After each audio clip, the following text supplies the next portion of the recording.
Alors, Guy Lévesque, coordonnateur de la Virvolt, et Gaétan, un des membres, merci d'avoir accepté notre invitation pour cette entrevue dans le cadre du projet de liaison Info-Ressources. Merci à toi de nous avoir invités. Avec plaisir. J'espère que tu ne l'embêteras pas après. Ça devrait pas. Ça devrait bien aller. On va essayer de bien faire ça. Gaétan? Ouais. Bon, moi, là-dessus. Dans un premier temps, Guy, j'aimerais ça que tu nous parles de la mission, toi ou Gaétan, de la mission générale de la Virvolt. Ben, la Virvolt, c'est un organisme communautaire famille. On vient en aide et en support aux familles, aux parents, aux enfants, par des activités de soutien, de groupe. Nous, on est beaucoup dans l'approche collective. Alors, on a beaucoup de groupes de soutien qui sont pour les parents, les enfants. On a des activités ponctuelles aussi, parce que, bon, les familles qui viennent à la Virvolt, bon, il y a toutes sortes de familles, mais c'est souvent des familles à faible revenu, qui n'ont pas nécessairement le moyen de se payer des vacances et des activités. Alors, la Virvolt aussi, elle vient combler un peu ça en donnant accès à des activités ponctuelles familiales pour favoriser les liens entre les parents et les enfants, leur donner des bons moments entre eux autres. La Virvolt existe depuis 31 ans. La Virvolt est née dans les HLM Bienville et par un groupe de parents qui sont associés ensemble puis qui voulaient finalement soutenir les enfants, soutenir les familles parce que bon, il y avait des problèmes d'attroupement de jeunes, de violence, d'agressivité, toutes sortes de patentes, des problèmes sociaux qu'on connaît et qui voulaient se regrouper puis finalement se donner des moyens de sortir de ça puis finalement d'occuper les jeunes aussi qui étaient un peu laissés pour compte. Alors, la Virvolt est née de ça. Après ça, on a évolué. On a toujours une majorité de gens qui viennent des HLM, qui sont à l'intérieur de l'organisme, qui sont membres de l'organisme, aux alentours de 40%, entre 35 et 40% des membres qui sont issus des HLM. On est un organisme aussi qui fait beaucoup de défense de droits collectifs. On est beaucoup dans la défense de droits des familles. Parce qu'il y a trop de logement, lutte à la pauvreté, c'est des aspects qui nous touchent beaucoup parce qu'on se dit, bon, ben c'est pas juste de donner finalement des activités communautaires aux familles, aux enfants, mais il faut également amener les personnes à agir collectivement sur la source des problèmes des inégalités sociales, de la difficulté de se nourrir, de se loger, puis également de soutenir, bien entendu, des enfants.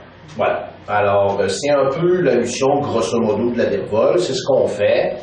Nous, pour peut-être terminer, pour faire le lien entre itinérance, maison, la Virvolt, parce que bon, il n'y en a pas nécessairement directement, à part qu'on est un milieu de vie ouvert, puis on accueille toutes sortes de personnes, avec toutes sortes de réalités, puis on les prend avec les besoins qu'ils ont, puis avec le cheminement qu'ils veulent avoir. Mais le lien direct entre l'itinérance et la maison de la Virvolt, c'est toute notre défense de droits collectifs au niveau du droit du logement. Exactement. Alors nous, vraiment, on est mobilisés, puis on est touchés par la réalité des difficultés de logement des familles. Que ce soit le jeune de se trouver le premier logement, que ce soit la femme monoparentale qui est victime de discrimination et qui a de la misère à se trouver un logement. Nous, d'ailleurs, ce qui nous a amené historiquement à avoir l'intérêt du logement, c'est vraiment dans une perspective où c'est nos membres qui nous l'exprimaient dans nos groupes, dans les cafés-rencontres, dans les déjeuners-causeries, qui disaient, bon, hey, moi, je suis victime de discrimination, j'ai de la misère à me trouver un logement. Mon propriétaire me dit, j'aime autant louer à un homme célibataire avec un chien qu'avec une mère avec des enfants, c'est moins de trouble. Alors, tu sais, nous, ça nous a comme amené à adhérer au FRAPRU, par exemple, et à développer tout l'aspect sensibilisation, mobilisation, information au niveau du logement sur le plan local. Alors, c'est sûr que si on parle de logement social, ben, on parle aussi indirectement d'itinérance, parce que pour sortir les gens d'itinérance, tant qu'à nous, ben, il n'y a pas de meilleur moyen que le logement social. Hein? C'est de socialiser, donner accès aux personnes à des logements décents, à des logements aussi qui ont une qualité de vie, puis un aspect associatif qui peut être structurant pour les personnes, indépendamment que tu aies un vécu d'itinérance ou juste un vécu d'exclusion ou juste être badlocké dans la vie. Pour nous, le logement social, c'est vraiment une perspective à développer, puis c'est ça, à vraiment développer, parce qu'on en a besoin.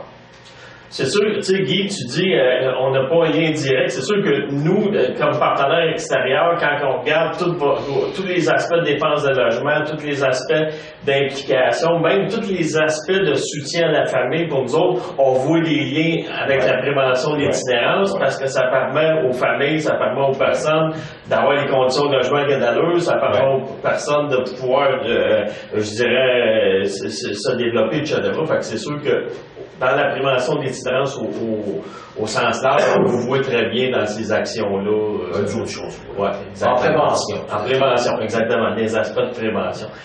J'aimerais ça aussi, vous avez sûrement quelques bénévoles, quelques implications de membres chez vous. Ouais. J'aimerais ça que vous nous en parliez peut-être un petit peu. Ben, Gaétan, ça te tenterait-tu de parler un peu de ton implication en Virvol? Non. Qu'est-ce que tu fais à Virvol? Qu'est-ce que tu viens faire? Ben, je participe au centre de parole de gars célibataires avec toutes sortes de préoccupations, la politique, la famille. Ça fait quoi? Ben, ça fait un bout que tu es sur le centre de parole, au moins une dizaine d'années, ça te tête? Une dizaine d'années. Puis tu aussi, tu participes aux mobilisations aussi, ça arrive, là? Sur ces manifs. Ça fait combien de temps que tu viens à Virvol, toi? Ça fait un bon bout de temps. Moi, ça fait longtemps. Un bon 5 ans, ça. Ouais, hein? Ça t'amène quoi? Tu trouves quoi à part que participer aux activités? Ça te donne-tu quelque chose, je dirais, Ça brise l'isolement. Ça brise l'isolement? Ouais, c'est... en même temps aussi, mais ça fait un mieux comme regarder la télévision en journée longue. OK. Puis, tu sais, toi, Gaétan aussi, tu sais de quoi tu parles au niveau de l'itinérance. Tu as vécu, à un moment donné, des moments pas évidents. Oui, puis j'ai vécu la maison du père. OK, en plus. Oui, puis ça n'a pas été facile, là. Faire 2 heures la ligne pour être sûr d'avoir un lit, là. Puis même encore, aujourd'hui, c'est encore pire. C'est rendu 3 heures. Puis aussi, Gaétan, il distribue des journaux, l'itinéraire, des tableaux pour l'itinéraire. Ouais. À Montréal ou Dans dans Longueuil? Parce que c'est ça s'en vient de plus en plus, là, Ouais, l'itinéraire. mais tout est à Longueuil, hein? Non, moi, j'ai pas à Montréal. À Montréal. À Montréal, OK. Ça s'en vient à Longueuil, hein, l'itinéraire à Longueuil aussi. Oui, on est en train de travailler là-dessus. Tu veux, regarde, Guy, tantôt on parlait de prévention de l'itinérance. Là, Gaétan en est l'exemple. Il a passé par des périodes d'itinérance. Puis aujourd'hui, il est ici, il participe à des groupes. Il trouve, comme il dit, ça brise l'isolement. Ben, on a des impacts directs.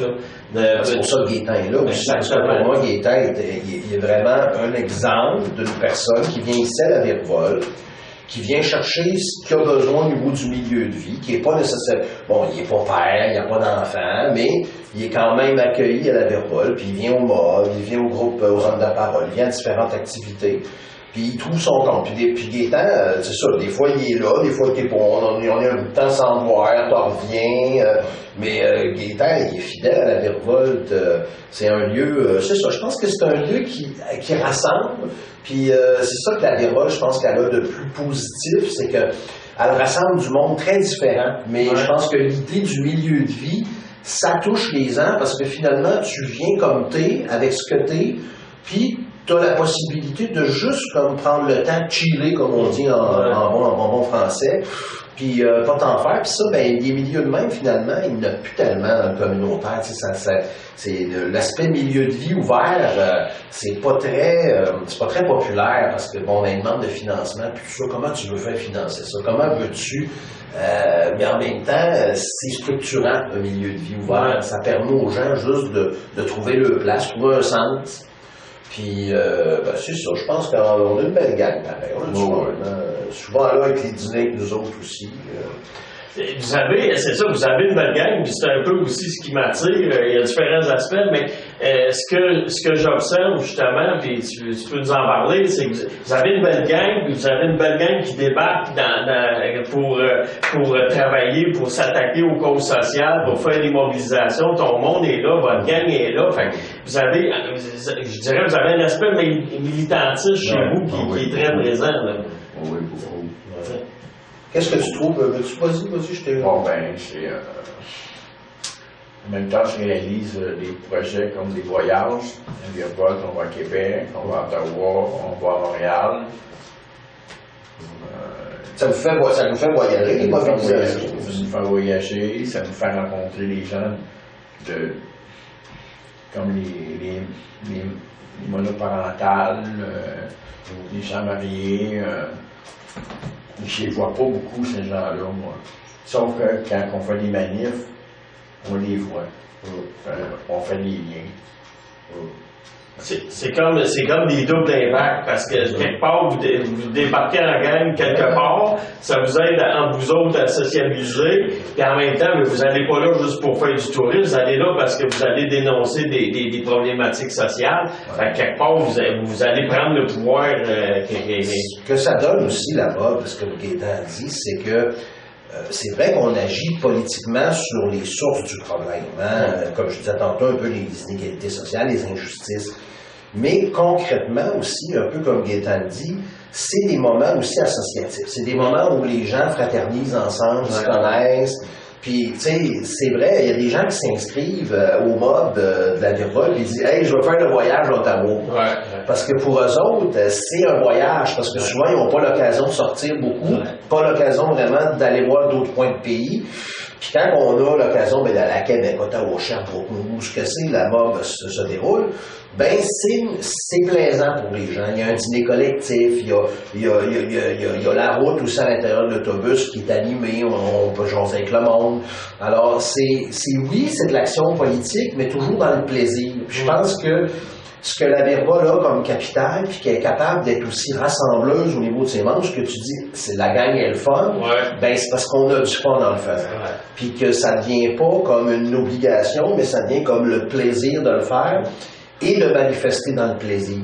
Alors, je pense qu'il rassemble pas mal le monde, puis qu'il fait en sorte que, ben, on mobilise du monde, puis qu'on a des gens qui viennent à nos manifs, puis on en parle à l'interne, on donne l'information, on se laisse du temps organisationnellement pour ça aussi, pour la mobilisation. Alors, ça passe réfléchir, éduquer aussi, faire de l'éducation populaire en action. Tout à fait. Puis, nous, l'affaire aussi qu'on dit pas souvent, mais qui est super important, c'est le café rencontre. Toi, tu l'as déjà fait, le café rencontre, hein? Non, toi, tu l'as jamais fait. Le café rencontre, c'est finalement notre activité d'éducation populaire à l'intérieur de la Virvole. C'est vraiment le groupe. On en fait partout de l'éducation populaire, mais dans le café rencontre, apprend la forme de vraiment un aspect plus politique, plus en lien aux acquis socio-historiques, liés à l'actualité, ce qui se passe, aux débats sociaux. Alors, ce groupe-là, il est comme le cœur aussi à l'intérieur de notre mobilisation, parce qu'à chaque année, il y a du monde qui se greffe à ce groupe-là. Puis ça fait que ça grossit notre capacité de mobilisation, parce que les gens, en s'informant, ils se conscientisent, puis là, en se conscientisant, ben là, ils ont envie d'agir sur ce qu'ils vivent. Alors, ce qu'on appelle, nous autres, le processus de collectivisation des problématiques. C'est que tu arrives à la Virvole avec un besoin. Disons, moi, je suis une maman monoparentale, mon enfant, il a un retard, puis il est diagnostiqué en rentrant à l'école. Exemple. Alors là, tu viens à Virvole parce que bon, on va t'aider avec ton enfant, on va t'aider toi pour avoir des trucs, on va même te référer, on va même t'accompagner aux services spécialisés qui vont pouvoir t'aider. Mais à travers ce que tu fais à la Virvole, tu prends conscience pas juste de ton besoin spécifique, mais de dire, ben c'est quoi qui peut causer ça socialement dans la société? Ben, par exemple, dans ce cas-là, peut-être un système éducatif qui est un peu rigide, qui n'est pas vraiment adapté aux besoins spécifiques des enfants. Puis quand un enfant arrive à l'école, ben là, tout de suite, il est comme tagué parce qu'il ne correspond pas à la cellule qu'on veut au niveau de l'éducation. Alors, c'est là, avec le lien entre le besoin individuel et collectif, ben là, on s'en vient plus revendiquer des droits au niveau de l'éducation, des droits au niveau du soutien qu'on peut amener aux familles, à l'intérieur de l'école et auprès des organismes. Alors, c'est un peu la perspective, c'est toujours partir du besoin individuel, c'est-à-dire la personne, pourquoi qu'elle vient ici. Mais après ça, c'est d'extensionner ça, à dire comment on agit là-dessus collectivement, puis dire aller à la source du problème. Exactement. S'attaquer aux causes, intervenir sur les causes, tenter de changer le système jusqu'à un certain point. Les injustices. Les injustices, puis avec les gens. C'est pas dicté par la direction, ça part en bas, ça monte en haut. Exactement. Y a-t-il des aspects, puis je le ressouligne parce qu'effectivement, ce que je constate, ce que j'ai constaté à vous côtoyer, c'est que c'est ça. Vous intervenez sur les causes sociales, vous prononcez ces causes sociales, vous ne faites pas juste gérer la problématique, mais vous dites, bon, ben, comme tu as dit, il y a tout un processus, mais au bout de la ligne, il y a une intervention sur ces causes pour essayer d'avoir un impact sur la communauté. Fait qu'on est au cœur de la transformation sociale. Transformation de l'individu ici en dedans, puis transformation sociale, ben, vous tentez d'intervenir. Ça, c'est sûr que c'est dans notre perspective. Ouais, on l'observe. C'est pas juste un slogan. Donc, y a-t-il d'autres aspects de votre organisme, de vos pratiques, qui, je dirais, qui sont soit méconnus ou sous-utilisés? C'est-à-dire que là-dessus, la Vermont est victime de son succès. T'sais, on est 900, presque 1000 membres, 300 à quelques familles, entre 350 et 360 familles. C'est un village dans la ville, Vervol. Alors, des aspects sous-estimés ou sous-utilisés, c'est le contraire, c'est surutilisé. C'est-à-dire qu'au niveau des activités, on est vraiment... c'est sûr, des fois, on a malheureusement des listes d'attente. C'est comme, par exemple, pour la fête de Noël, tu peux t'imaginer que dans le contexte actuel, notre fête de Noël, elle déborde. Dans le sens que là... c'est ça, des aspects sous-utilisés. C'est pas tant par la population qui sollicite aux organismes, mais ça peut être aussi par d'autres organismes communautaires dans un esprit de collaboration, parce que le projet vise aussi ça, de dire comment collectivement on lutte contre l'itinérance au sens large. Puis, peut-être que je te dirais spontanément comme ça. Non, toi, viens-tu de quoi à l'esprit, toi, des affaires qui pourraient être mieux connues de la Vervol dans le milieu? Qu'est-ce que t'en penses? Les hommes, vous êtes pas mal connus, hein? Le volet père, il est pas mal connu. Peut-être expliquer c'est quoi les pères. Les persistants? Persistants. Ouais, c'est vrai, parce que c'est vrai, c'est bon, Gaétan. Parce que Gaétan, lui, il participe aux hommes de parole, qui est plus un groupe libre de gars. Père ou pas, comme il dit, célibataire ou pas. Mais il y a aussi le groupe des persistants, qui est aussi un volet homme, mais là, il faut vraiment que ça aille père.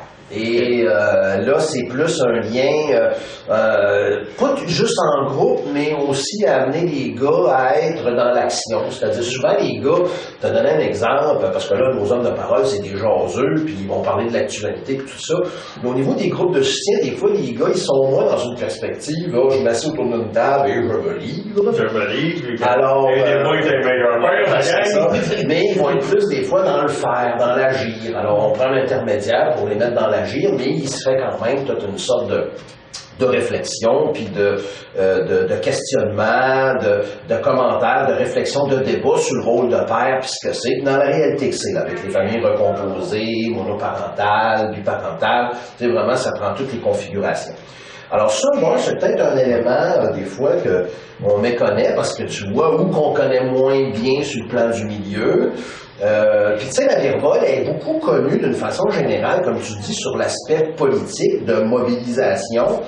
Mais la Vervol, avant tout, comme je le dis au départ, c'est un organisme communautaire famille. Alors nous, on est vraiment, tu sais, on a une halte garderie pour les enfants, on a des ateliers bout en train qui est vraiment dédié au diade parents-enfants, puis qui favorise le développement cognitif, moteur global de l'enfant.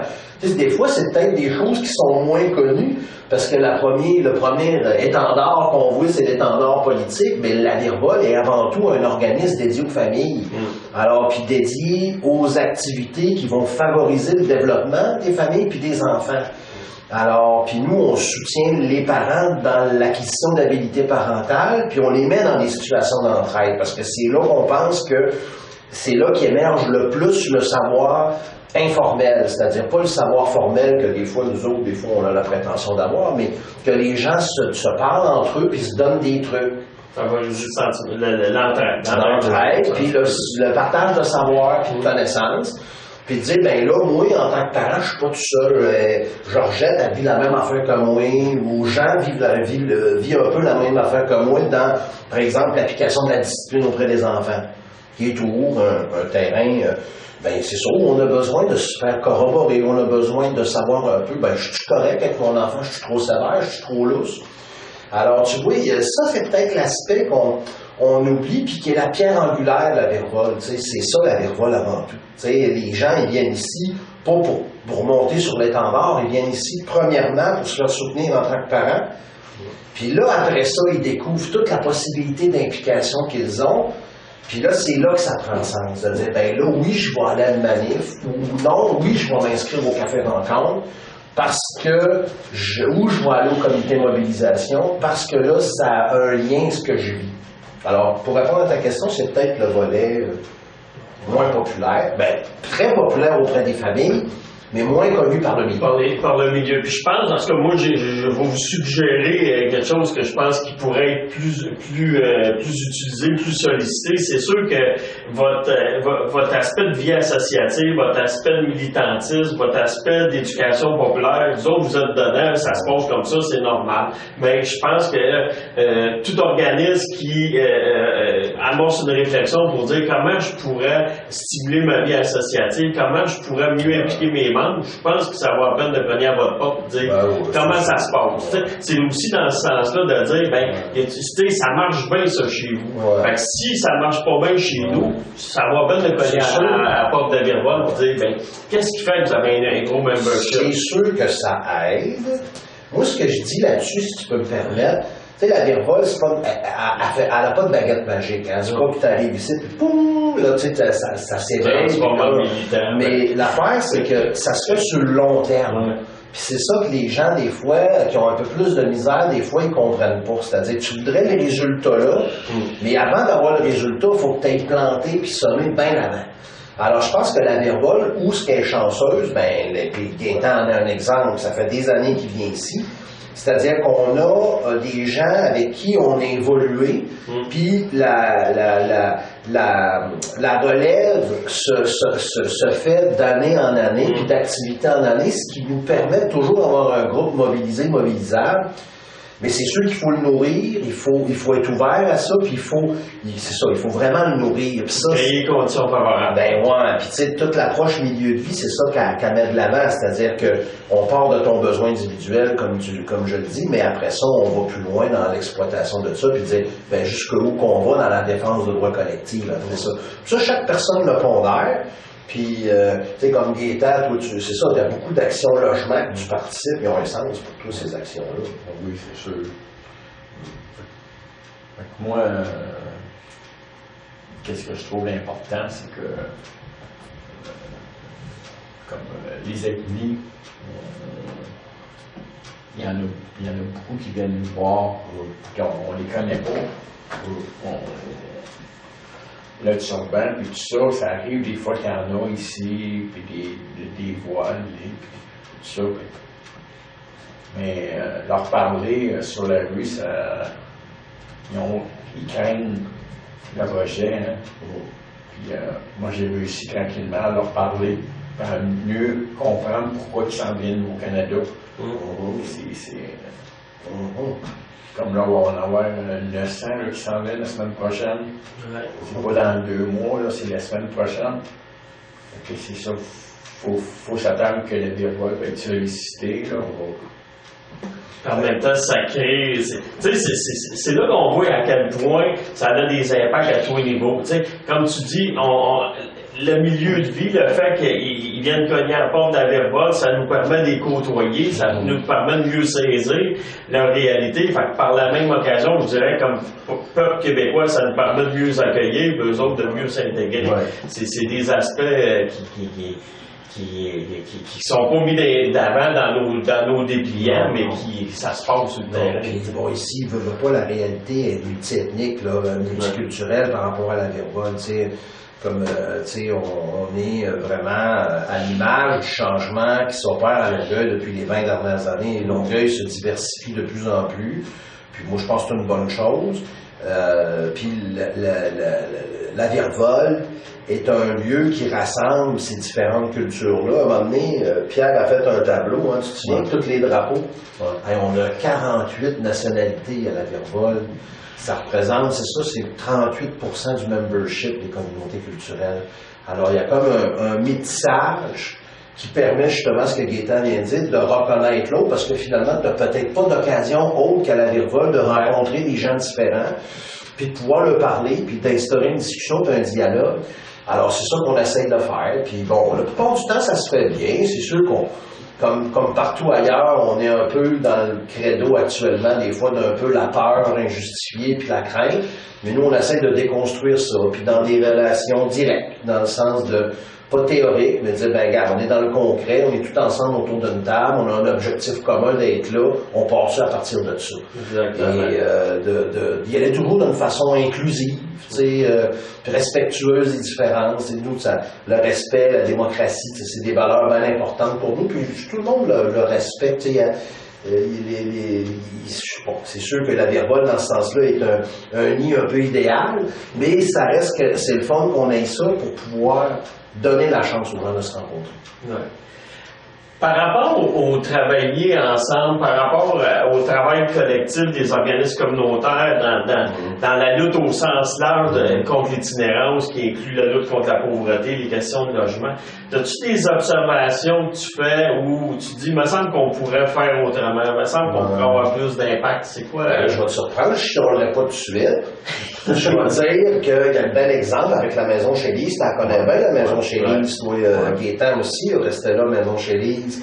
Je trouve que, en l'occurrence, par rapport au dossier de la Maison chez Lise, je trouve justement que là, il y a une capacité du travail ensemble qui est intéressante, qui se développe. Moi, j'ai rarement vu à Longueuil, dans une perspective liée à un enjeu spécifique, que automatiquement, les gens concernés se greffent autour d'un groupe, puis ce groupe-là, moi, je pense qu'il rassemble pas mal tout le monde qui est concerné par cette problématique-là, puis que, à travers ça, ben, on améliore notre travail ensemble, ben, puis pas en termes en lien direct avec nos missions, mais plutôt en fonction des besoins des personnes.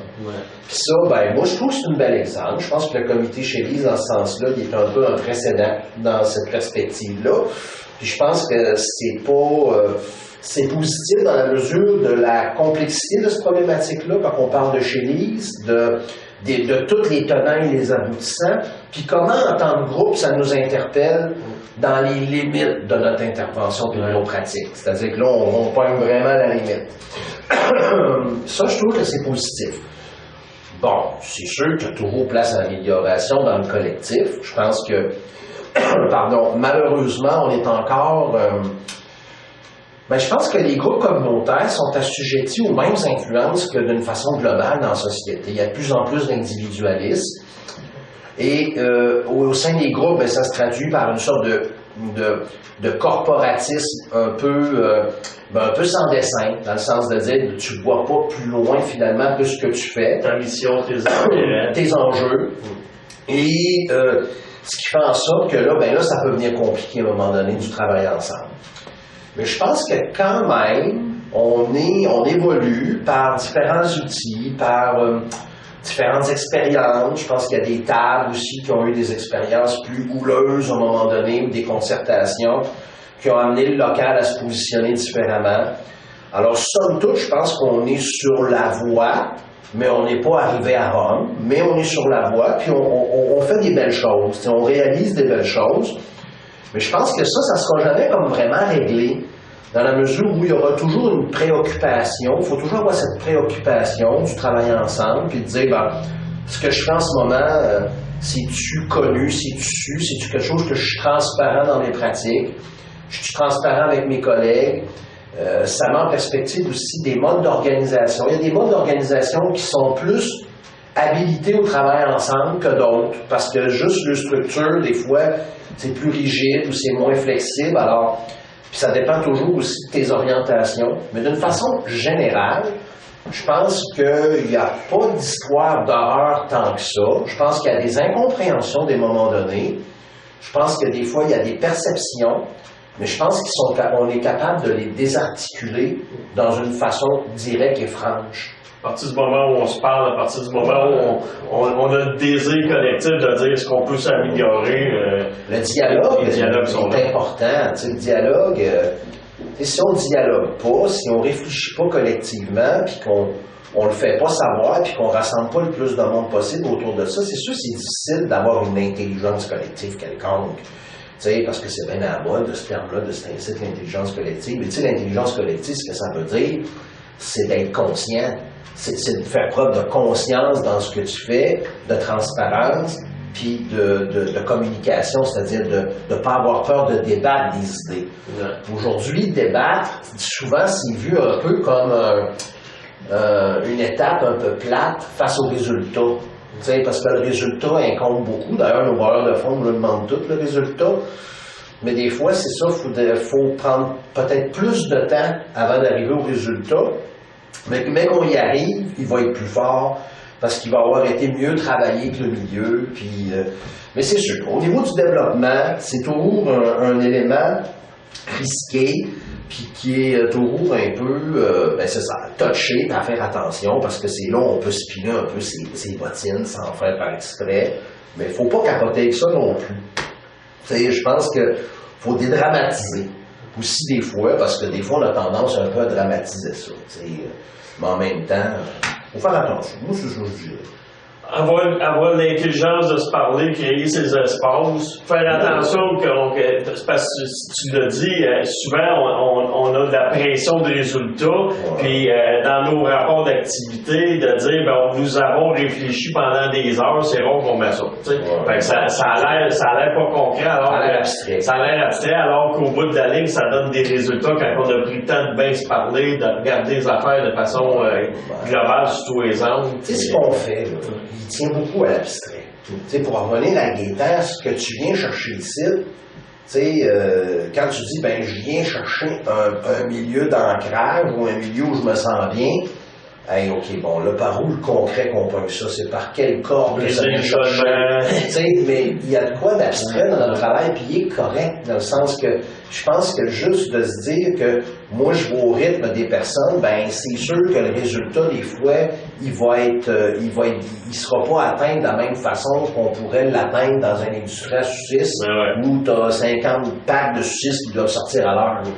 Et c'est un peu ça qui est plate au niveau du communautaire puis de ce qui est appliqué au communautaire, c'est cette grille positivo-scientifique, peu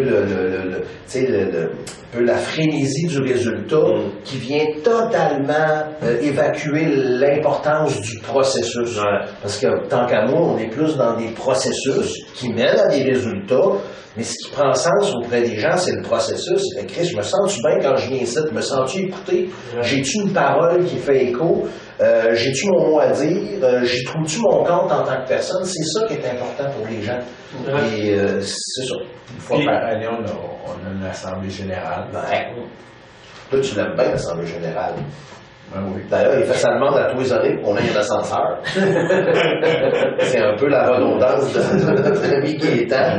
C'est son chose politique. On veut un ascenseur à la Vervolle. On veut un accès universel. Je te dis que c'est un labyrinthe, faut mettre ses bottines.